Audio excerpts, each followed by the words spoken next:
할렐루야! 아멘.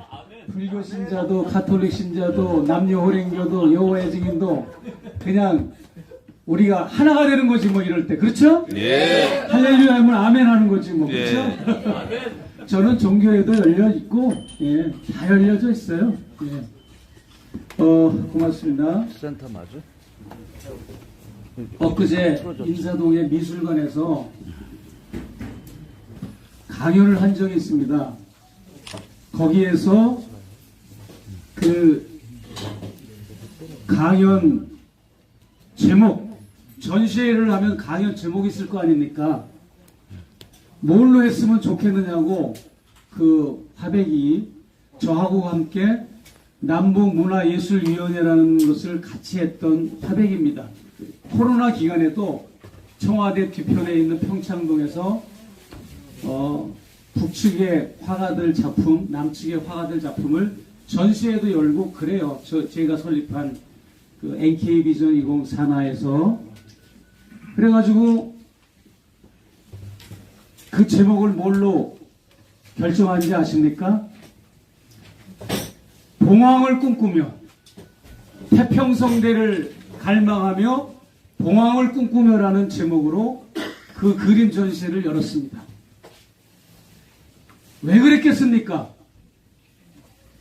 지금 이 윤석열 정권에서는 너무나 민생도 힘들고 외교도 국방도 또 통일도 남북관계도 대일관계 대비관계도 모든 부분이 지금 파국에 치닫고 있어서 숨막힐 것 같다고 새로운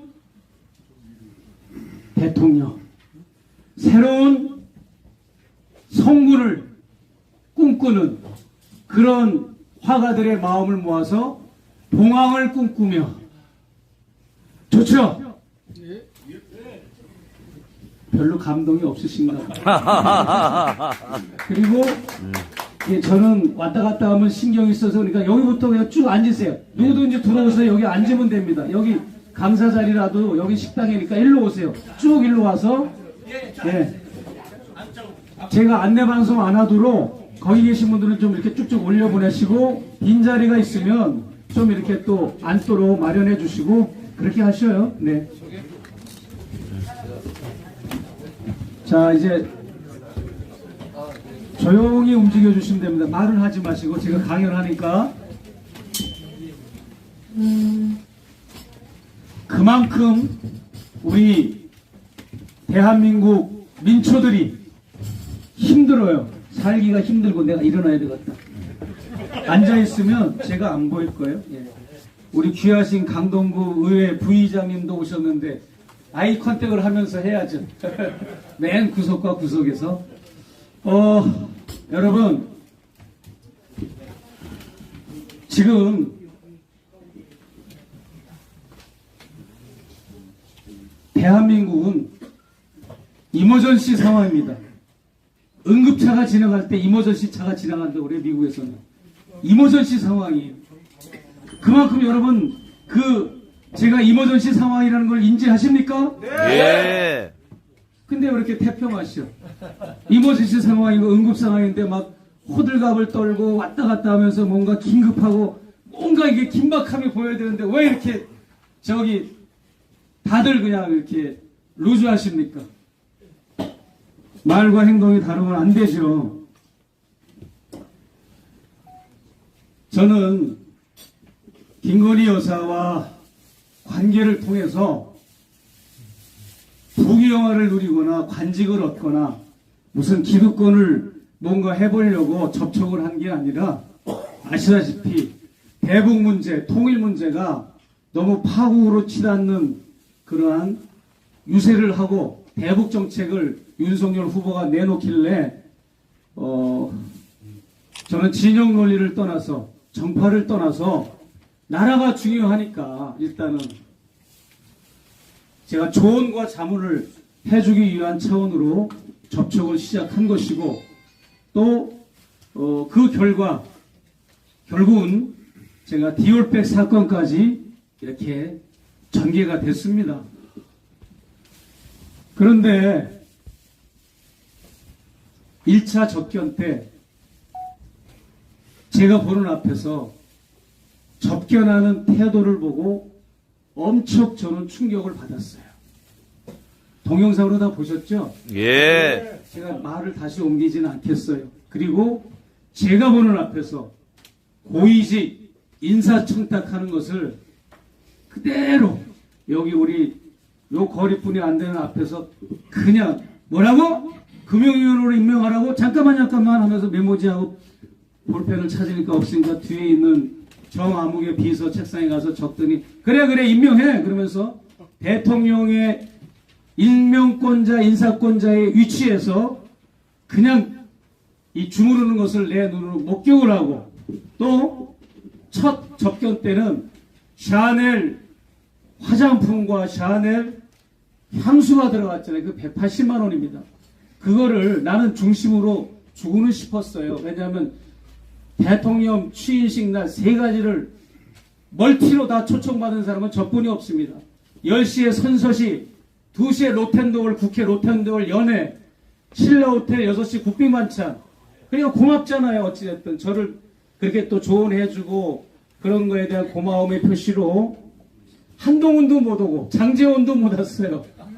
근데 거기를 저는 초청을 해주고 그리고 접견을 또 마련해줘서 그냥 가긴 뭐 해가지고 하나 이명수 기자 보고 준비 좀 해다오 그랬더니 핸드폰만한 향수 하나 달랑 사오길래 이것 갖고는 좀 부족한 것 같다. 좀 다른 거 너무 과하지도 않고 또 너무 소홀하지도 않은 거 한번 준비해봐라 그랬더니 화장품 세트를 준비해 왔는데 그게 토탈 180만 원입니다. 그거를 내가 이렇게 가지고 들어갈 때 사진을 찍어서 보냈어요. 그랬더니 아유 목사님이 뭘 이런 걸 가져오시냐. 통일운동 하시고 시민운동 하시는 분이 뭔 돈이 있겠습니까?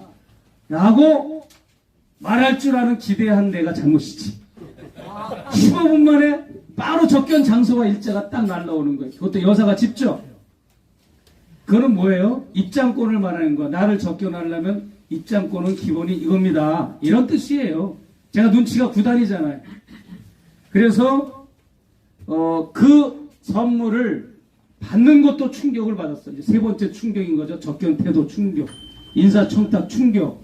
그 다음에 선물을 고위공직자는 100만 원, 1회에 100만 원, 1년에 300만 원 이상을 금품이나 선물을 받으면 감사원이나 그런데 신고를 하게 돼 있어요. 배우자 공무원이. 근데 그거 막 덥석 받고 그리고 뭐 또 내가 자리에서 일어나는데 2시간 40분 동안 접견을 했어요. 오랫동안. 뭐 정치, 경제, 사회, 문화, 대북 문제, 뭐 통일 문제 얘기를 많이 했죠. 자리에서 일어나는데 목사님 내가 5년 임기 내에 통일시킬 거예요. 하면서 작별 인사를 하는 거예요. 다리에 힘이 풀려가지고 털썩 주저앉을 뻔했죠.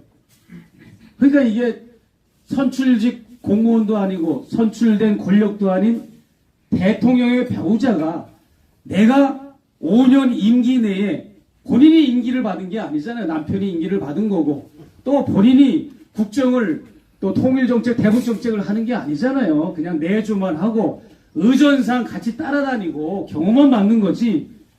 근데 이건 심각하다 해서 4번째 충격을 받은 거예요. 그리고는 제가 돌아와가지고 야 이거 뭔가 이상하다. 뭔가 이게 지금 나사가 뭔가 잘못 돌아가고 있다.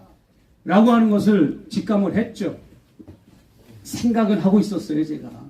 생각은 하고 예견을 하고 있었고 근데 생각보다 심각한 건데 그래서 제가 이거는 분명히 대통령실의 통일 외교 담당, 안보 특보, 전문가 이런 관료, 고위 관료들 대통령실에 근무하는 1급 이런 사람들이 조언을 한 것이 아니다. 이건 누군가가 독특한 어느 개인이 주입을 했든지 가정교사 노릇을 했든지 아니면 뭔가 가스라이팅을 했을 거라는 직감이 확 오는 거야. 그렇지 않아요. 대통령실 직원들이 그렇게 조언하겠습니까? 5년 임기 내에 어떻게 통일이 됩니까? 그리고 김건희가 어떻게 통일을 합니까? 근데 여러분 분명히 아셔야 될 거는 김건희 여사라고 내가 호칭을 할 겁니다. 열불이 나도 참아주세요. 왜냐하면 김건희 여사기 때문에 우리가 비난하는 거고 비판하는 거고 윤석열 대통령이기 때문에 우리가 비판하는 거기 때문에 일단은 저는 목사이고 또 방송도 나가고 또 공공의 장소이기 때문에 여사와 대통령의 호칭을 하지만 속에서는 열불이 나지만 여러분들은 자유롭게 해요. 육두문자 써도 상관없어요. 나는 그렇게 불편해도 불러주겠습니다. 그래서 이 윤석열, 김건희 두 부부가 뭔가 다른 라인으로 통일정책, 대북정책 다른 건 몰라도 통일운동가로서 제가 딱 직감을 한 건데 마지막 두 번째 접견을 할 때 또 똑같은 행동을 하는 거예요. 언행을. 뭐라고 그러는가 하면 목사님 내가 이제 저에 대한 비난이 잦아지면 잠잠해지면 남북 문제에 직접 나설 거예요. 이러는 거야. 확신이 들었지. 그래서 제가 천공을 디올백을 9월 달에 2022년 9월에 디올백을 건네주고 언더커버 촬영을 하고 그리고 나서 제가 3개월 동안 천공을 접촉을 했어요. 시도를 했어요. 그래가지고 천공이 저하고 마침 하늘에서 이 일을 하라고 미리 예비를 한 것 같아요. 천공을 누가 만나줍니까? 천공이 기자들도 일절 안 만나잖아요. 정치인들도 안 만나는데 제가 2018년 6월 달에 부산에 강연을 갔는데 저는 이 사건 아니더라도 10년 넘도록 한국에서 가장 많이 강연한 사람으로 기록되어 있어요. 남북 문제, 통일 문제로 지자체, 학교, 정당, 뭐 전국농민회 사나 또 민주노총 사나 뭐 할 것 없이 교회, 성당, 절가, 민족종교 불러주는 데는 다 갑니다. 캐리어가 소모품일 정도로 열심히 전국을 다녀서 했는데 그때 부산을 갔는데 저는 80명 놓고 강연을 하고 천공이라고 하는 인물은 그때는 천공도 아니고 진정스승이라고 그랬죠. 진정스승이 거의 1000명 가까이 10만 원씩 받고 강연을 하는 거예요. 부산 해운대 호텔에서. 근데 그쪽 측근이 나를 알아보고 명함을 주고받았어요. 고맙죠. 뭐 나를 알아보니까. 그런데 그날 밤 8시에 천공 측에서 저한테 연락이 온 겁니다. 만나자. 티타임을 하자. 그래서 스위트룸을 갔더니 초호화 스위트룸에 천공이 딱 앉아가지고 저를 맞이하는 겁니다. 그래서 알게 돼가지고 그런 인연으로 디올백을 주고 난 다음에 내가 만나자. 그랬더니 기억을 하더라고. 그래서 이제 만남이 성사되는데 어디서 만나자고 연락이 왔는가 하면 용산에 집무실이 있다는 거예요. 뭐 주소만 찍어주니까 뭐 그런가 보다 했지. 그런데 당일날 맵을 찍어보니까 대통령 청사 담벼락에 있는 거예요. 용산 대통령 청사 담벼락.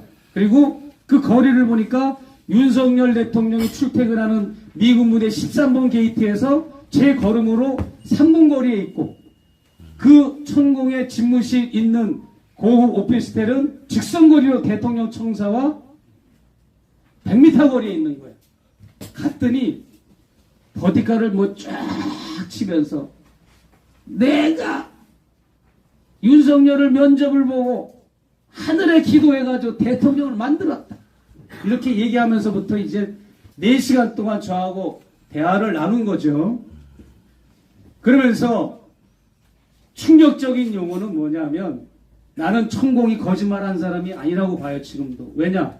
뻥을 치는 것도 있고 좀 이렇게 허풍을 치는 것도 있고 과장된 표현도 있고 또 그 사람이 어떤 우월감을 가지고 뭔가 이렇게 말이 좀 그런 식으로 하는 건 있지만 그 사람의 팩트는 사실 확인을 해준 겁니다. 그래서 나는 언더커버라고 하는 거는 아주 중요합니다. 이게 실제로 마이크를 들이대고 인터뷰하는 게 아니라 그분은 내가 마이크를 들이댄 거, 카메라를 들이댄 걸 모르는 상황에서 그 사람이 가지고 있는 의식을 그대로 입으로 토해내는 거예요. 이게 제가 사이콜로지를 학길래 망정이지. 심리학도 신학 공부와 더불어서 풀로 신학교에서 그래서 내가 질문한 걸로 때문에 저 사람이 하고 싶은 말을 딱 멈춰도 안 되고 내 질문 때문에 저 사람이 하기 싫은 말도 과장되게 토해내도 안 되고 그 사람에 있는 의식만 그 사람의 세치어로 끌어내는 게 언더커버 기법이에요. 그 내가 그렇게 시도를 했죠.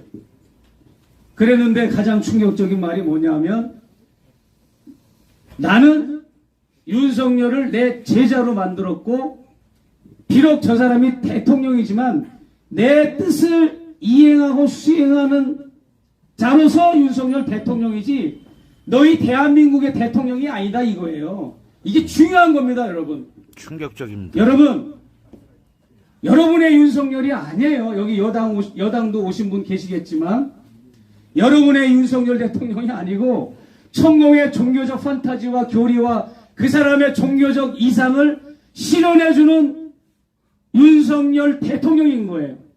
그래서 그게 문제라는 것이고 다른 건 괜찮아. 근데 대북 문제, 통일 문제에 장난질을 친 겁니다. 장난질을 심각하게 쳤죠. 그래가지고 저한테 하는 말이 2025년 가을에 통일이 됩니다. 라는 것과 통일과 관련돼서 그 다음에 두 번째, 국민들이 아무도 모르고 있다가 자고 일어났는데 아침에 뉴스를 보니까 통일이 되어 있더라. 그 다음에 세 번째, 정상회담도 필요 없고 만나자마자 김정은 위원장과 윤석열 대통령이 통일협정 쪼인식을 한다. 이 세 가지를 나한테 얘기하는데 그게 여러분 어떤 종교의 어떤 신흥 종교 교주의 망상이나 이런 게 아니라 이미 다 플랜이 짜여져 있는 거예요.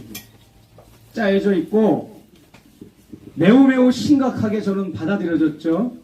그래서 하나하나 내가 짚고 분석을 해드릴게요.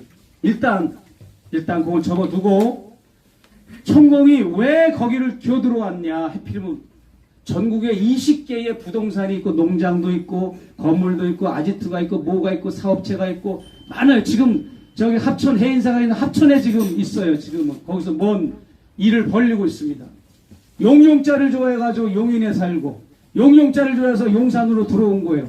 용용자. 근데 이 사람은 킹메이커가 아니라 킹 오브 킹을 꿈꾸는 자입니다. 킹 오브 킹. 왕 중의 왕. 대통령을 만드는 사람이 아니라 왕 중의 왕을 꿈꾸는 자야. 그래서 자기가 자리를 잡은 대통령 청사 담벼락은 그 오피스텔은 용의 꼬리 부분이다. 그래서 용의 몸통은 국방부 청사다.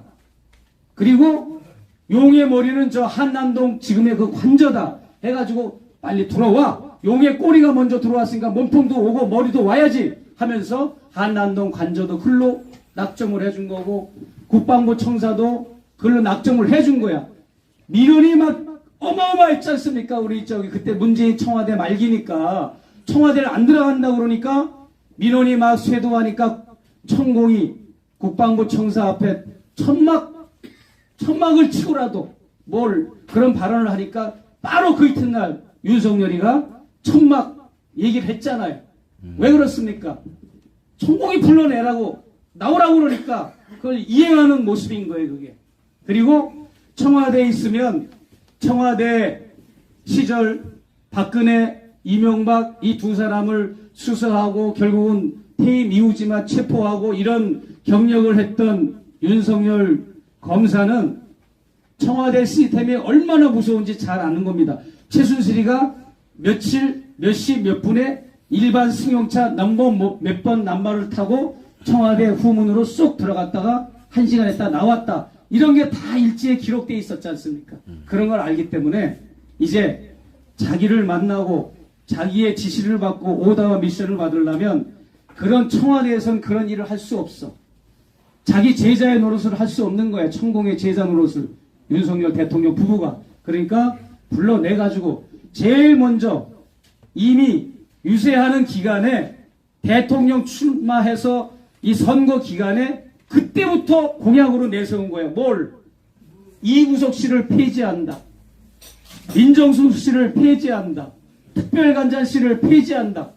대통령 되고 나서 해야 할 말들인데 이미 유세기간에 미리 딱 선포를 하는 거야. 왜? 그것을 두면 부속실에 김건희 여사가 예산이 투입이 돼야 되고 제2부속실이 작동이 되려면 그러면 부속실장과 직원들이 딸려오고 그리고 김건희 여사가 밤에는 누구를 만나는지 낮에는 일정이 뭔지 이런 게 다 일일이 누구를 만나는 거 누구를 접촉하고 무슨 일을 하는 거 이런 거 다 이게 투명하게 드러납니다. 그리고 그런 세 기관이 주요한 세 기관이 폐지되면 마음껏 이권 개입을 할 수 있고 마음껏 인사청탁을 할 수 있고 마음껏 국정농단을 할 수 있고 마음껏 천공과 건지법사를 만나서 국정의 정책을 의논하는 일이 가능하니까 애초부터 청와대를 안 들어가고 애초부터 새 부속 주요한 청와대 기구를 폐지해버리는 이런 전략을 꾸민 겁니다. 그리고 어떻게 천공이 자기의 지시와 미션을 국정에 반영하느냐. 여러분이 알고 있는 그대로입니다. 무슨 비밀이 있는 게 아니야.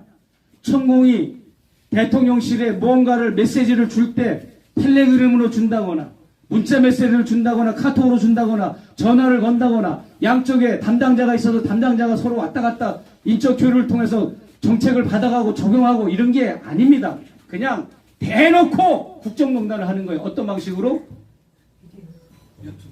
유튜브 정법 강의를 통해서 그냥 공개적으로 선언을 하면 그것을 대통령실과 내각에서는 그대로 해당되는 부서가 적용을 하는 이런 아주 노골적인 국정농단을 하고 있는 거예요. 그래서 수학공식에 맞는 말인지 모르겠지만 천공은 정법시대 강연을 통해서 자기가 하고 싶은 정책을 언급을 하면 윤석열 대통령이 승인하에 각 대통령실과 각 부처 무슨 재무부, 통일부 또 무슨 뭐 외교부 이런 데서 그것을 적용을 하고 시행을 합니다. 그러면 뭡니까? 수학 공식용으로 천공 이꼬로 국정 운영자 이렇게 돼야 안 돼요? 돼요. 이렇게 되는 거죠. 그리고 그 이번에 나간 영상에도 여러분 보셨겠지만 김건희 여사가 5년 동안 정액제 회원으로 그 천공의 멤버가 되려면 입도비가 들어가고 월회비가 있고 무슨 또 그 유튜브를 보고 이런 회원이 되려면 정액제 회원, 정액제 매월 정기적으로 끊는 회원으로 그렇게 공부를 하고 참석을 하다가 어느 날 윤석열 검사를 끌고 와서 천공한테 소개시켜주고 천공이 그때부터 윤석열 지검장도 상대를 하면서 두 부부가 이제 완전히 가스라이팅을 당하고 거의 천공이 하는 수순대로 그대로 이용하고 있습니다. 이제 본편에 나오는 지난번은 맛배기로 보여드린 거는 30분짜리는 커튼 뒤에 천공의 성 뭐가 있죠? 예. 본편에 나오면 이제 여러분 천공 신경의 그 커플과 윤석열 김건희 커플이 어떻게 한 장소에서 만나서 무슨 일을 했고 임금왕자는 어떻게 나왔고 이런 게 다 밝혀질 겁니다. 조금 전까지는 나는 그 취재를 하다 왔어요. 우리 경호하는 분들하고. 믿습니까? 아멘. 안 믿는 눈치라서 믿습니까? 할렐루야! 아멘. 난 정광훈이 아닌 거 아시죠? 나 정광훈이하고 한번 맞짱을 떠야 돼. 나하고 원고 없이 맞짱 떠가지고 나는 아주 초전 박사를 낼 자신이 있어요. 신학적으로나 역사적으로나 지금 국내 정세나 저 따위 저런 혹세무민하는 정광훈이라는 자가 목사로 광화문을 주도하고 혹세무민하고 거기 수많은 수천 명이 거기 몰려들고 예배드리고 그 앞에서 낄낄낄낄 웃고 울고 박수치고 헌금 그냥 뭐 아파트는 세 채 네 채씩만 바치는 사람 보면 막 돌아버리겠어. 그거 하나 나라도 좀 주면 얼마나 내가 하는 일에 도움이 되겠어요. 취재하고 돈은 다 글로 가고 정광훈이가 그랬잖아요. 광화문 광장을 이승만 광장으로 명명하겠다. 거기에 내가 가장 분노했어요. 왜 그렇습니까? 그때 이승만의 이 3.15 부정선거비를 비롯해가지고 그 이승만의 비리가 많거든요, 여러분. 진짜 여러분은 조금만 아시는 거야. 미국사는 제가 나사가 아니라 나라 2, 미 국립문서부 가서 워싱턴 DC는 나라 1, 또 볼티모어, 메릴랜드 볼티모어 나라 2인데 거기 가면 별의별 게 다 있어요. 프란체스카 여사가 여간첩을 북으로 파송하면 그 전날 파티하는 파일도 있고 사진도 있고, 프란체스카 여사가 요조숙녀 처녀가 아니야. 아들이 일본에 살고 있었어. 그래가지고 이승만 정권 때 그 아들한테 돈을 빼돌리는 사건이 그때 당시 선데이 저널 같은 잡지에서 대서특필 하고 그랬어요. 그런 자료도 있고, 아무튼 눈에 보이는 게 다가 아니라는 말씀을 드려요, 여러분. 어찌됐든 제가 그러한 어디까지 얘기했죠? 아니 그게 아니고 그 전에 청강. 그래서 이제 내가 그렇게 얘기했어요. 경무대로 진입하는 4.19 시민 학생들이 돌진하는데 군경의 총탄에 의해서 사살돼서 죽은 희생자들이 그 광화문의 피가 지금 그 피의 향기가, 피의 냄새가 지금도 나는 것 같은데 어떻게 그따위 소리를 할 수 있느냐. 그때 얼마나 많은 사람이 죽었으면 마산에서부터 그게 시발이 돼가지고 마산 3.15 운동 때 희생된 김주효를 비롯해가지고 많은 사람들이 희생돼가지고 3.15 군인묘지가 생겼잖아. 그리고 4.19 때 죽은 사람이 하도 많이 죽어가지고 수일후에 4.19 묘지가 생겼잖아. 그때 희생된 사람이 너무너무 많이 죽어서 2개의 국립묘지가 있을 정도로 희생자가 있는데 거기를 이승만 광장으로 명명한다는 것은 저 전남 광주를, 금남로를 전두환 광장으로 명명하는 거 똑같지 않느냐? 맞습니다. 그렇지 않습니까? 이런 식으로 내가 논리적으로 들이대면 정광훈이가 무슨 할 말이 있어. 그렇죠. 네. 할렐루야하고 빤스나 얘기하고. 여러분, 우리가 혹세무민 당하지 마시고, 정치인에게도 혹세무민 당하지 마시고, 종교인에게도 혹세무민 당하지 마시고, 여러분은 정말 스스로 자주와 주체를 가지고 스스로의 모습을 찾는 게 중요해요. 난 목사라도 하나님 주님만 의지합니다. 이런 찬송가 나 그냥 뒤집어 엎어버려. 그거는 아닌 거예요. 자주와 주권을 가진 신앙인, 자주와 주권을 가진 불교 신자. 석가모니도 그 태어나자마자 빙빙 그 나무 아래 돌면서 천상천하 유아독정. 내가 하늘과 땅 아래 제일 잘났다는 말이 아니에요. 주체적으로 살라는 얘기예요. 그게 주체적으로. 그러니까 이게 이 세상에서 뭐 하나님 사랑, 예수님 사랑, 부처님 사랑 다 좋아요. 이 세상에서 참된 사랑은 부모님이 주는 사랑도 아니고 친구가 주는 사랑도 아니고 참된 내가 나에게 주는 사랑이 가장 큰 사랑인 거예요. 그래서 여러분들은 누구에게 좀 제발 영웅도 좀 많이 만들지 마라. 진짜 영웅을 따라가는 건 괜찮은데 그냥 영웅 같지도 않은 사람을 영웅으로 삼는 것도 난 좋아하지 않아요. 아무튼 지금 그러한 상황에서 윤석열, 김건희는 거의 가스라이팅을 당한 상태인데 대한민국이 북진 통일을 하기 위해서, 흡수 통일을 하기 위해서 이런 계략을 천공과 윤석열 측이 짰다는 것을 내가 발견을 하고 여러분들에게 언론을 통해서, 강연을 통해서, 방송을 통해서 지금 고발하고 이것을 낱낱이 지금 제가 드러내고 있는 중입니다. 첫 번째가 파이팅 하십시오. 네, 첫 번째가 우리가 남과 북은 서로 70년, 79년, 지금 내년에는 80주년입니다. 80주년이면 응애하고 태어난 분이 지금 79살이 된 거예요. 분단이 되는 날. 그러면 여러분 생각해 보십시오. 얼마나 이게 남과 북이 이질적으로 변해버렸는가. 예? 이질이라는 말은 잘 써야 돼요. 이질은 물과 기름일 때만 이질인 거예요. 근데 우리 남가북은 이지라는 말은 쓰지 않았으면 좋겠어요. 왜? 일단은 같은 혈통이고, 같은 부모 형제, 같은 우리 패밀리고, 같은 문화와 정서를 가졌지. 이념만 다를 뿐인 거예요. 맞습니다. 그렇기 때문에 그 북한과 우리는 내재적인 관점으로 서로 화합, 협력, 왕래를 하고, 만남이 통일이다. 만나야 뭐 통일이 되니까 왕래를 하고 여행을 하고 이러면서 민족공조를 이루고, 이렇게 해서 서로 이익대표부도 두고 연락사무소도 두고 대사관급도 두고, 아유 같은 민족인데 뭐 우리 특수관계인데 서로 유엔은 가입이 따로따로 돼 있지만 아이 그런 거 집어칩시다. 우리는 이제 일국가 이체제 통일로 갑시다. 이렇게 해가지고 일국가 이체제로 가고, 일국가 이체제가 자리가 잡히면 5년이 됐든 10년이 됐든 그때는 일국가 일체제, 한 명의 지도자, 한 명의 의회, 한 명의 정무, 이러한 완벽한 통일을 이루는 절차로 가야 되는데, 지금 이 윤석열 일당과 총공 일당들은 미국과 일본에 종속되고 예속된 그러한 통일론을 꿈꾸고 있는 것이 드러난 겁니다. 지금 여러분 보다시피 미국의 포주기 작전, 일본의 포주기 작전, 윤석열 1년 동안 18조 원어치의 미국 무기를 완샷에 사줬지 않습니까?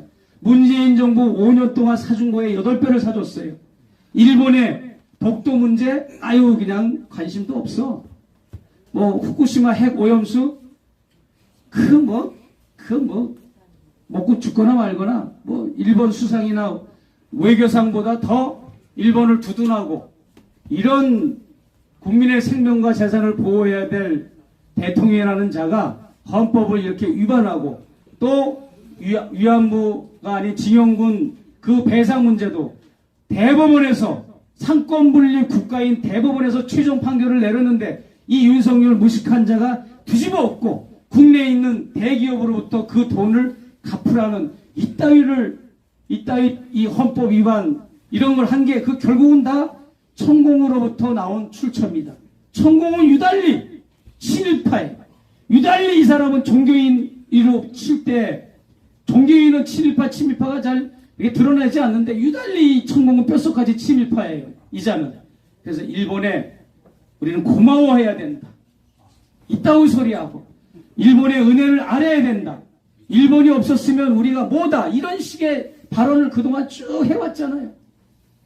그래서 얼마나 심각한가 하면 이 2025년 내년 1년뿐이 안 남았어요, 여러분. 이게 통일이 된다고 하는 게 정말 평화 시스템을 구축해놓고 그냥 뭐 남가북의 의회가 정부 관계자가 계속 수백 차례 회담을 열면서 의견 조율을 하고 서로 통일 담론을 나누고 그래서 국민투표도 붙이고 이런 걸 원하는 게 아니라 그냥 미국과 일본과 한국이 삼국 동맹을 맺어가지고 북한을 섬멸하고 괴멸하고 초전박살을 내가지고 그래서 항복을 받아서 사인을 한다는 그 뜻입니다. 이게 얼마나 이게 심각합니까? 충격적입니다. 비질런트 한미합동군사훈련 공군훈련만 해도 비질런트라고 하는 훈련을 통해서 북한 땅이 얼마나 넓어봤자 얼마나 넓어요. 북한 영토에 700군데를 초전박살 내는 훈련이 비질런트 훈련 아닙니까? 그리고 그 외에도 어마어마하게 북을 자극하고 북을 섬멸시키는 훈련을 하고 있고, 이번 3월 하반기에도 한미합동군사훈련을 대규모로 한다고 발표를 해놓고 아직까지도 예년 같으면 발표 일자가 나왔는데, 아니 훈련 일자 기간이 나왔는데 아직까지도 발표를 안 하고 있어요. 그 이유가 뭡니까? 그 이유는 지금도 미국하고 조율을 하고 있고 작당을 하고 있는 거야. 내년에 통일이 되는 해잖아요. 2025년 가을. 내 얘기가 아니고 천공과 윤통의 이 무리들이. 그러니까 이게 뭔가 이번 합동군사훈련은 총선도 앞에 뒀겠다. 뭔가 이게 아주 모의를 꾸미고 있는 거예요. 보십시오, 여러분. 자작극 총풍이 오든 뭐 미국과 연대한 총풍을 벌이든 국직전을 벌이든 뭐가 아주 북을 완전히 자극해가지고 북에서 먼저 뭐 포성을 울리게 하든 그러한 일이 발생하는 그런 모의를 하고 있다라고 저는 여겨지고, 어찌됐든 지금 2025년 가을의 통일을 준비하는 이 윤석열 정부가 어떻게 움직이고 있나 내가 예의주시하다가 이달 5일날, 며칠 안 지났잖아요. 2024년 2월 5일날 무슨 일이 있었습니까?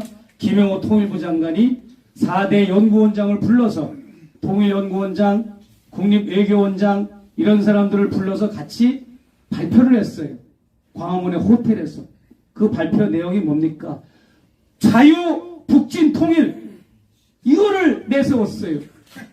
여러분, 천공의 말이 사기라면 그냥 따로따로 놀면 돼. 시행을 안 하면 그게 입증이 되는 거잖아요. 근데 이걸 천공의 말을 시행을 하고 있잖아. 북진 통일이라는 거는 이승만 때도 하도 비판을 받아가지고 이승만도 슬그머니 포기한 건데, 그 북진 정책에 자유자만 붙여가지고 이 미친 정부야. 헌법의 가치는 자유와 평등입니다. 근데 자유만 핀데스를 뽑아가지고 뭐든지 하면 자유라는 말을 넣어. 헌법의 가치가 그렇게 편협된 게 아니잖아요. 헌법의 가치는 더 넓잖아요. 자유와 평등. 근데 여러분, 이런 북진 정책을 내세우면서 라디오로 심리전을 하겠다고 또 거기에서 연구원장 한 사람이 섹션을 할 때 발표를 했습니다. 여러분, 심리전은 국방부가 해야 됩니까? 통일부가 해야 됩니까? 이거는 주객이 전도됐어요. 역대 어느 정부도 통일정책과 대북정책은 이원화가 돼 있어요. 대북정책은 뭐냐? 대북정책은 외교부, 국방부, 기타 여러 부서들이 남북 간의 이런 정세와 국제정세, 한반도를 둘러싼 4대 강국과의 정세를 통해서 그때그때 바뀌는 게 대북정책이에요. 대북정책은 막말로 국방부와 북측이 교전을 벌일 수도 있고 아주 팽팽한 긴장관계를 조성할 수도 있고 그런 겁니다. 대북정책은 유동적이야. 그런데 통일부의 통일정책은 1년 365일 추나 추동 시마다 때마다 분초마다 한 번도 바뀌지 않는 통일정책, 남과 북의 화해와 협력, 대화, 민족공조, 그 다음에 통일의 비전을 제시하는 이런 일만 하는 것이 통일부인데, 이건 통일부가 김영호가 통일부 장관이 되면서 교육국, 사무국을 다 폐지해버리고 없애버리고 60명을 잘라버리고, 그리고 제가 통일TV 부사장이거든요. 채널 262번 진청규 기자가 사장이고 제가 부사장인데, 그거를 불편하니까 3시간 만에 과기부 직원이 들이닥쳐가지고 채널을 끊어버린다고 통보하고는 끊어가지고 지금 채널이 없어져 버렸잖아요. 그 담당 통일부 직원이, 우리 통일TV를 승인한 통일부 직원이 대통령실에 불려가가지고 집중 조사를 받는데 얼마나 강도 높은 조사를 했는지 한겨레 신문에 보면 기절을 했다고 그랬어요. 기절을. 혼쭐을 해서 의자에 쓰러져가지고 이 새끼들이. 그러니까 김용호라고 하는 자는 뉴라이트의 교수들 싱크탱크 모임의 임원이었고, 이주호 교육부 장관도 똑같은 싱크탱크, 뉴라이트의 싱크탱크 임원이었고, 이런 자가 교육부 장관이요, 사회부총리요, 이런 자가 통일부 장관을 하니 남북관계가 파국이고 파탄이고, 우리 아이들의 미래의 교육을 책임지는 교육이 아주 그냥 친일교육, 역사 왜곡 교육, 이런 식으로 지금 교육이 추진되고 있는 현실입니다. 그리고 대통령실의 모든 1인자는 김태효라고 하는 자인데, 김태효가 대미정책, 대일정책을 다 입안하고 추진하는데 이 자도 역시 친일파. 그러니까 지금 천공의 그 오다와 미션을 수행하는데 가장 적절한 인물들만 다 곳곳에 부처에, 정부 부처에, 대통령실에 포진해 놓고 이렇게 그 일들을 지금 착착착착 시행하고 있는 겁니다. 여러분, 이 사람들이 욕을 먹을 줄 알면서도 공개적으로 자유북진 정책, 자유통일 정책을 발표했는데 물밑으로는, 공개하지 않은 물밑으로 국방부나 국정원이나 이런 데는 벌써 실무적으로 다 추진되어 있다고 기무사 같은데, 기무사 이름이 바뀌었죠? 그렇게 하고 있을 거라고 나는 확신합니다. 얼마나 무섭습니까? 여러분, 자고 일어났는데 일본 국민이 되어 있어요, 여러분이. 자고 일어났는데 미국의 독수리 여권을 받는 미국 시민이 되어 있을 수도 있는 거예요. 왜? 난가복이 제가 질문을 했어요. 영상에도 나올 겁니다. 급행열차가 서로 막 고속으로 서로 정면으로 달리다가 어느 순간에 충돌 직전에 스톱해가지고 거기서 카드가 나온다는 거예요. 천공이 나한테 얘기하기를. 내가 그랬어요. 천공 선생, 당신 그 신도들한테 내 북한 강연 한번 했으면 좋겠어. 나 좀 불러주시오. 그랬더니 싫대. 싫다고 그러고 내가 이 일을 하는 것 자체를 동의를 못 하겠대. 왜 그렇습니까? 했더니 목사님 같은 사람이 많으면 통일이 안 된다는 거야. 자기 뜻에 어긋나는 거지 이게. 왜냐하면 남과 북의 화해 무드, 협력, 이 북을 모르는 북맹 평준화의 대한민국 국민들한테 북의 실상을 진짜 가감없이 팩트로 얘기해주면 사람들이 뜨인다는 거야. 뜨여가지고 안 되고 그냥 남과 북이 극과 극으로 치닫다가 딱 저쪽에서 뭔가 항복의 카드가 오면 그때 하겠다는 그 워딩도 들어가 있습니다. 영상물에 이제. 기가 막힌 거 아닙니까? 그러면은 남과 북이 전쟁이 벌어졌어. 그러면 어떻게 됩니까? 그 전쟁의 폐허 위에 미국이 우리 남북한을 접수할 수 있고 일본이 우리를 접수할 수도 있고 중국이 접수할 수도 있고 기가 막힌 겁니다. 이런 말도 안 되는 대북 정책과 통일 정책을 그대로 믿고 따르는 윤석열과 김건희 부부, 대통령실 요직들, 정부의 요직들, 이런 자들을 우리가 이번 총선을 통해서, 총선의 압승을 통해서 다 끄집어 내려야 합니다. 맞습니다. 여러분들은 아까 촛불 들고 오셨잖아요. 피켓 들고. 여러분들은 퇴진운동이나 하는 분들이지 여러분들은 탄핵을 못해. 탄핵은 누가 합니까? 탄핵은 국회의원들과 정당이 하는 겁니다. 그러면 이제 4월 10일이면 국회의원을 새로 뽑는데 어떤 자를 뽑아야 되겠습니까? 바로 탄핵을 할 수 있는, 앞장서서 탄핵을 할 수 있는 그런 국회의원을 뽑아야 돼요. 어떤 정당이든 상관없어. 어떤 인물이든 상관없어. 초년생이든 삼선이든 사선의원이든 더불어민주당이든 뭐가 됐든 녹색당이 됐든 이름 없는 당이 됐든 저 후보가 정말 의지를 가지고 탄핵 의지를 가지고 앞장서서 저 윤석열 정권과 그 무리들, 정권 퇴진이라는 말이 있잖아요. 윤석열 부부만 끌어내는 게 아니라 그 무리들, 대통령실 직원들, 그 내각의 국무위원들, 그리고 모든 동조했던 그 부역자들 다 끄집어내고 통째로 끄집어내는 게 이제 정권을 퇴진시키는 거. 이것을 우리가 하려면 그런 사람들을 뽑아야 됩니다. 할렐루야! 아멘. 이제 말씀을 맺겠습니다. 저는 그렇게 생각해요. 4월 10일 날 무슨 선거가 있다고 그랬어요? 총선이요, 국회의원. 저는 거기다 하나를 더 보탭니다.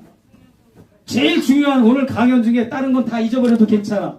방송에서 늘 하던 말이니까 이거는 잊지 마십시오. 뭐가 결과가 있어야 될 거 아니야. 결과가.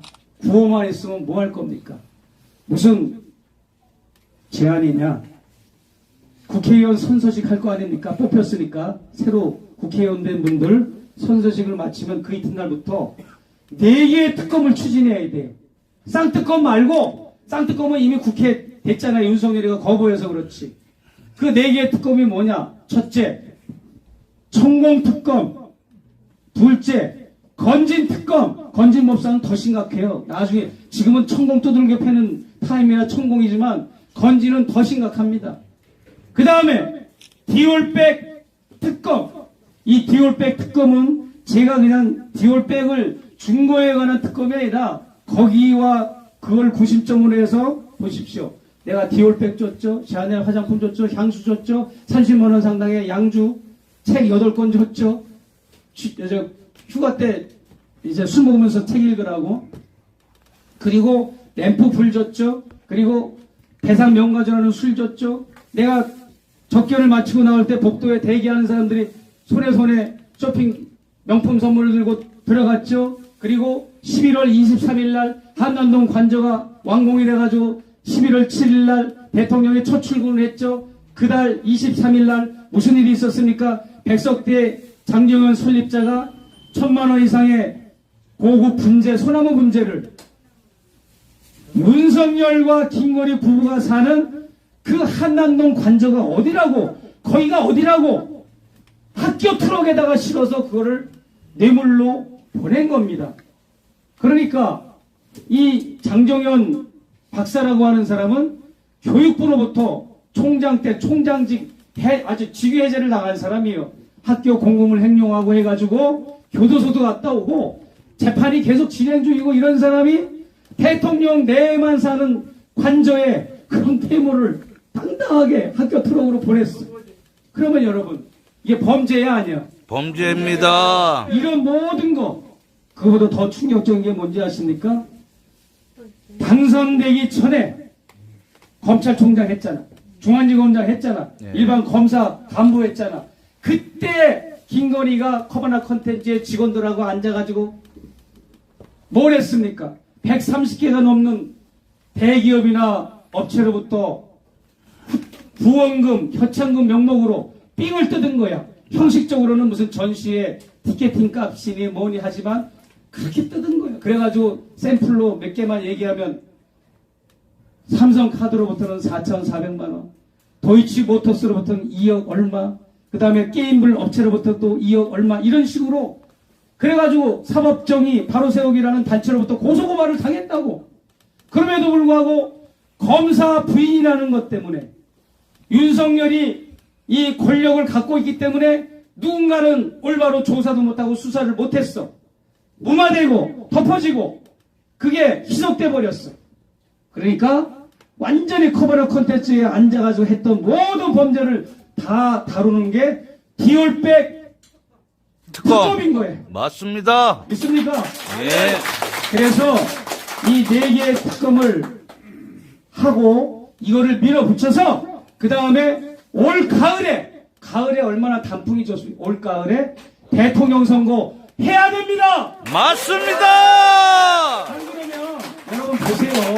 여러분 초등학생이 아니잖아요. 중학생이 아니잖아요. 그러면 올해를 그냥 대충 넘긴다? 넘어가면 올해가 넘어가면 윤석열은 끝이야. 이제 윤석열은 맞습니다. 못 쫓아내.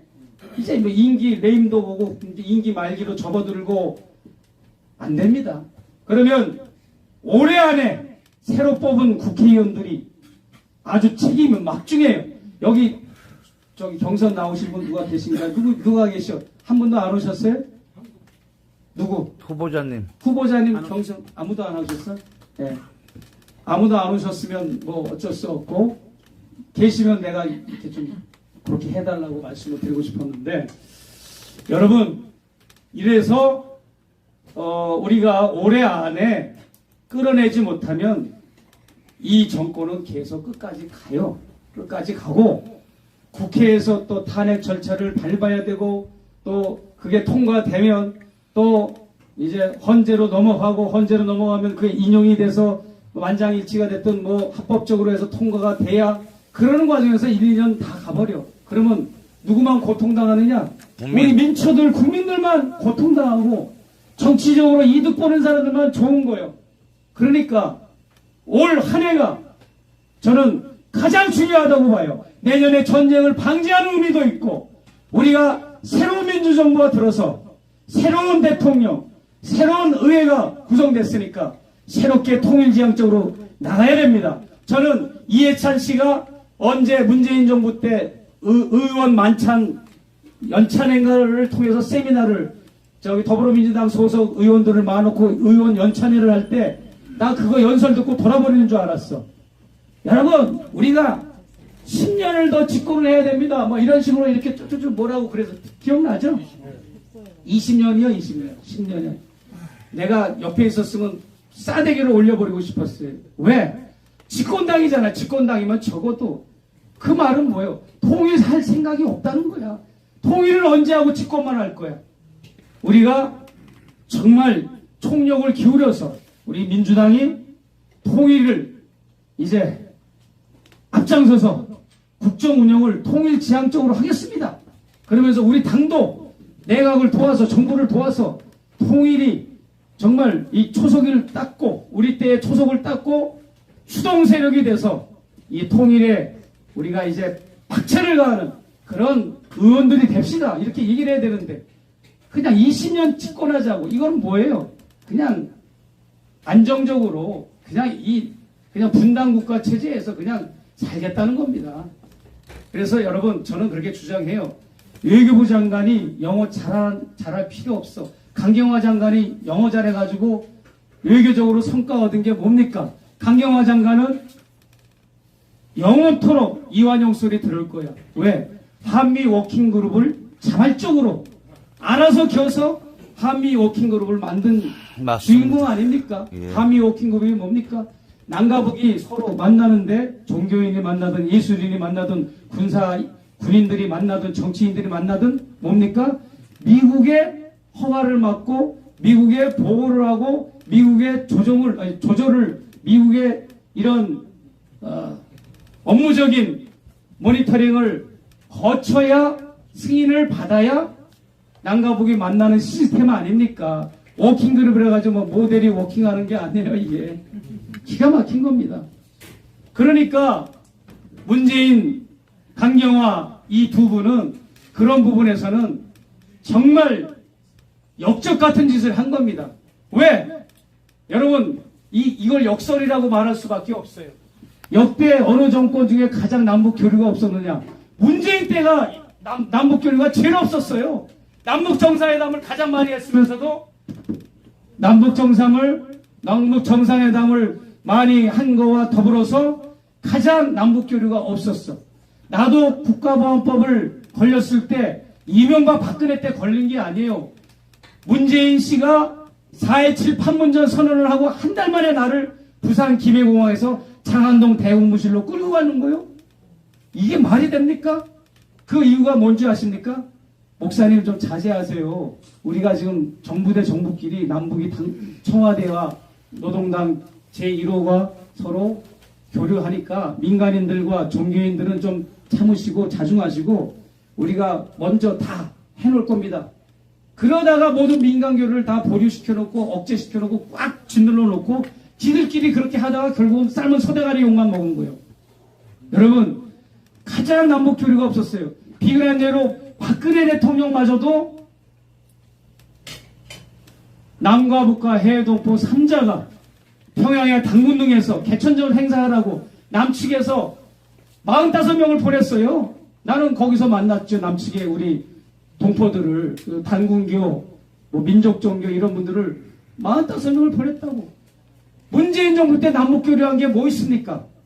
여기서 미술가들이 금강산을 가는데 비행기 기름을 넣는데 이 한미 워킹그룹 하는 자들이 비행기 기름을 딱 거기만 갔다 오는 것만큼은 기름을 주유해 주는 거야. 비행기를. 그러면 비행기라는 것은 악천후가 발생하고 이머전시가 발생하면 선회하다가 다른 공항에 착륙할 수도 있고 그런데 딱 거기만 갔다 오라고 이렇게까지 통제하는 겁니다. 미국이. 여러분 우리가 충격적인 얘기 하나 해드리고 마칠게요. 장성 계급을 다는데도 미국의 승인이 없으면 장성 계급이 안 됩니다. 대통령이 장검에 술을 달아주고 계급장을 번쩍번쩍 달아주고 악수하고 그건 표면적인 겁니다.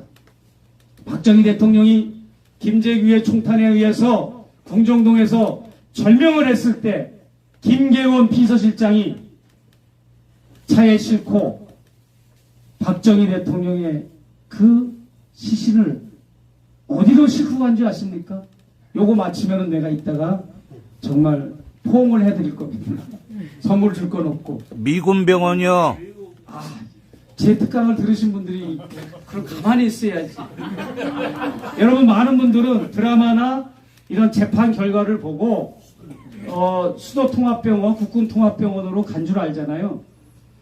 세종문화회관 부근에 있는 미군이 운영하는 개인 병원에 거기부터 실어간 거예요. 거기부터 시신을 보여주고 거기서 완전히 절명을 당한 줄도 몰라. 아주 숨이 껐덕껐덕 넘어간 상태인데 거기서 죽였을 수도 있는 거야. 막말로 얘기해서 거기를 통과하고 그 다음에 국군 통합병원을 간 겁니다. 모든 게 우리가 미국의 컨트롤 아래에 있는 거예요. 그리고 윤석열도 이 용산까지 들어온 거는 뭡니까? 용산 미군 기지 부대 아닙니까? 캘리포니아 영토. 캘리포니아 영토라고 하는 그 팻말이 써져 있어요. 전국에 100개가 있잖아요. 미군 부대, 미군 캠프, 미군 레이더 기지, 그 다음에 해군 기지, 지하 벙커실, 탱고 미군 기지, 오스카 미군 기지 다 지하에 있는 건데 100개가 넘는 그 영토들이 다 여기는 샌프란시스코 영토입니다.